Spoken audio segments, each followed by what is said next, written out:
Yubkalarımız da təzə gəlib. 3 rəngdə gəlib gördüyünüz kimi. Modeli sizə hər tərəfli çəkirəm. Razmer 42 50 bədən aralığındadır. Bax belə pambıq parçadandır. Altında özünün astarı var və belə bir gözəl bir proşvalarla işlənməsi var qızlar. Bax belə çıqanka yubkalardır. Özdə proşva ilə işləmələri var. Uzunluğu da təqdim edirəm. Bax belə uzun modellərdir. Hicablı xanımlarımız da, hicabsız xanımlarımız da əldə edə bilərlər. İkinci rəngimiz qara rəngdir. Gözəlliyə baxın qızlar yubkada. Bax belə gözəl yubkalardır. Pambıq parçadan.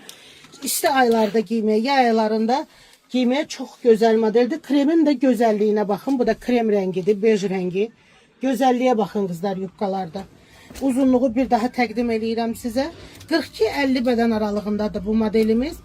Kim istəyirsə vaxtında gəlin bu gözəllikləri siz də əldə edin mənim dəyərli gözəl xanımlarım.